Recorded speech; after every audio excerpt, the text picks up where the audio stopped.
आयच्या पयल्या वाचपान सांत पावलो कोलोसकारांक उगडास करून दिता. तुमी एका वेळार वांकडे वाटेर आसलोल्यात, पूण देवान तुमकां आतां आपणाच्या गोपांत घेतल्यांत. जें पावलून कोलोसकारांक सांगलें तें आमकांय लागू जाता. आमची पुर्वजां आदीं एका दुसऱ्या धर्मांत आसलीं.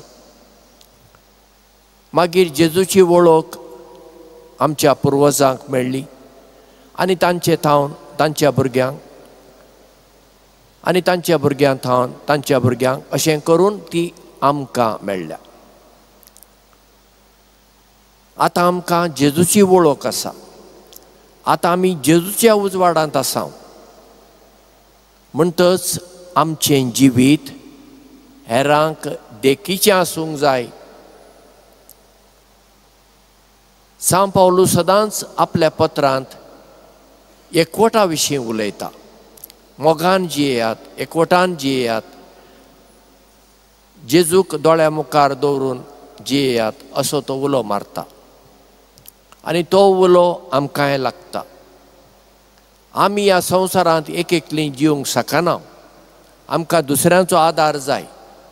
कितलेय दुडू आसूं, कितलेंय भांगार आसूं, कितलींय भाटां आसूं, तें हांगा सोडचें पडटा.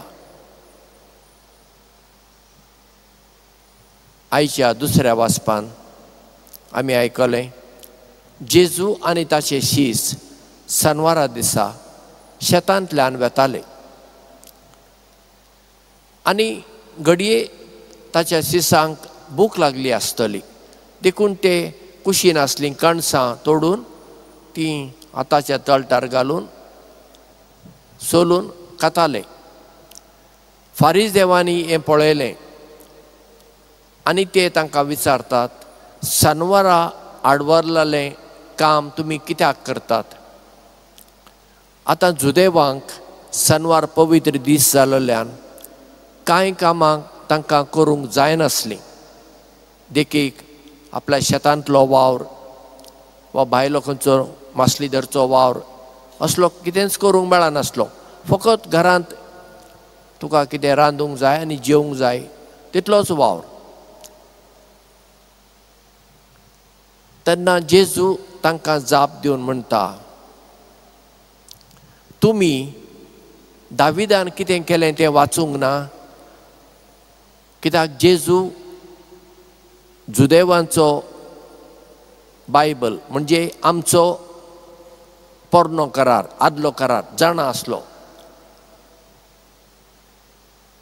पयल्या सामुएलाच्या पुस्तकान अवेस्वर 20:1 वेर्स 1 आनी 6 आमकां अशें वाचूंक मेळटा, दावीद आनी ताचे 5 जाण सांगाती सावलू राजान सांगलें देखून झुजाक गेलोले. पाटी येताना तांकां भूक लागली, खावंक कितेंच ना. तेन्ना ते जुदेवांचो धर्मगुरू अहिमेलेक ताचे कडेन दावीद वेता आनी म्हणटा, तुजे लागीं उंडे वा कितेंय खावंक आसल्यार म्हाका आनी म्हज्या सांगात्यांक दी. तेन्ना अहिमेलेक म्हणटा, म्हजे लागीं आतां हांगासर कांयच ना, पूण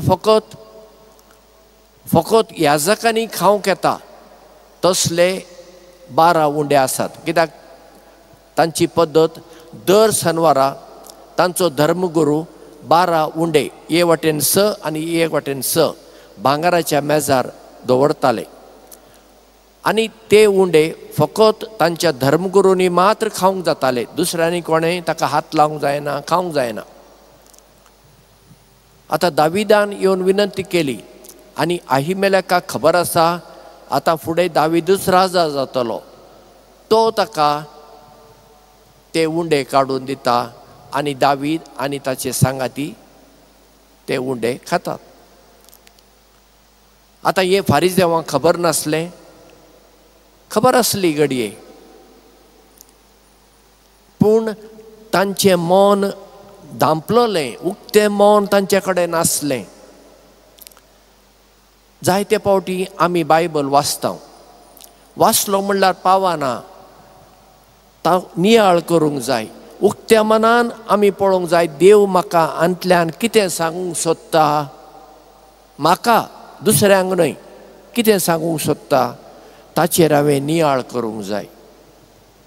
आनी केन्ना केन्ना बायबल समजून घेवंक तो शिकूंक जाय, आमी शिकची गरज आसा.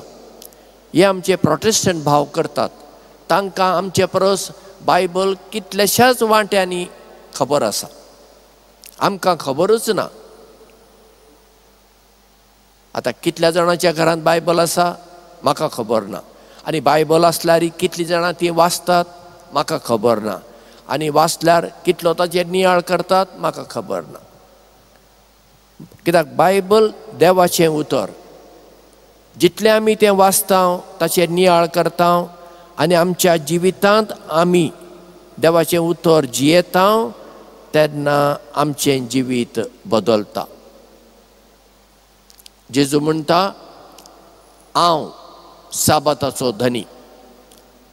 आतां साबाता दिसा गरजे भायलो वावर करूं नये हो देवाचो कायदो, पूण देवान तो कायदो फाटीं काडूंक येता न्ही. देखून जेजू अधिकारान म्हणटा हांव साबाताचो धनी. जेजू अधिकारान उलयतालो, तो भियेनासलो कोणाक उलोवंक. जायते फावटी हांव पाद्रींक सांगता, कित्याक म्हणून तुमी भियेतात लोकांक? इगर्जेन तरी तुमकां अधिकार आसा उलोवचो, वांकडे उलोवचें न्हय, पूण लोकांचें जर सारकें ना आमी सांगूंक जाय. केन्ना केन्ना लोक इगर्जेन बसून थंय गजाली.com करतात, खबरो खंयच्यो खंयच्यो. आमी इगर्जेक कित्याक येता? गजाली मारूंक. आमचे साक्रिस्तीन सुद्दां जाता, गजाली मारतात आमचे साक्रिस्तांव आनी कोण तरी. कितें सांगू? लजेची गजाली. बाबा ही इगर्ज पवित्र जागो, हांगा आमी येता मागणें करूंक, गजाली मारूंक न्हय. दुसरें, इगर्जेक येतोच आमी सगळ्यांनी मिसाक येता, आमी मिसाक सगळ्यांनी आमी एकठांय पयले बांक घेवंक जाय. आनी कोण मागीर निमाणी आयली आनी सुवात ना फाटलो बांक घेता तें समजूं येता. पूण ना, आमच्या लोकांच्या तकलेन वचना. आमी देवाचें उतर आयकना. एक दीस असो येतलो देवूय तुमकां दाखयतलो. कित्याक देवाचें उतर जर आमी पाळिना मागीर देवाक अधिकार आसा. मागीर सगळें शीत असलें पेज असलें आंबील जाता रडून येवन कितें फायदो देवा लागीं?